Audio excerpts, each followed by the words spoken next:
দেখো ভাই, আমাদের এই ফ্রি ফায়ার গেমটার সাথে বাস্তব জীবনের একটা মিল আছে। আর সেটা হচ্ছে, আমরা যখন এই গেমটা স্টার্ট দিই তখন কিন্তু আমাদের কাছে কিছুই থাকে না। আমরা শূন্য হাতে গেমটা স্টার্ট দিই। গেমটা স্টার্ট হবার পরে ম্যাচে গিয়ে আমরা লুট করি। যে যার মতো লুট করে, অন্ধর মতো লুট করে। কে কেমন লুট করতে পারে, ম্যাচের সম্পূর্ণ লুট করার পরেও আমাদের মন ভরে না। আমরা মনে করি আরো লুট করি, কিন্তু লুট করতে করতে আমরা এইটাই ভুলে যাই যে আমাদেরও এক সময় মরতে হবে। আর আমরা মরে গেলে এই কষ্ট করা লুটগুলো অন্য কেউ নিয়ে নিবে। আর আমাদের বাস্তব জীবনটাও এই রকমই। আমরা যখন এই পৃথিবীতে আসি তখন আমাদের কাছে কিছুই থাকে না।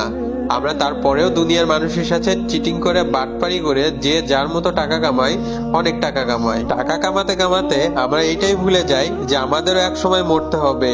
আর আমরা মরে গেলে আমাদের সঞ্চয় করা জিনিসগুলো অন্য কেউ ভাগ করে নিবে। আর তোমার কাছে থাকবে শুধু 3.5 হাত মাটি আর কাফনের কাপড়।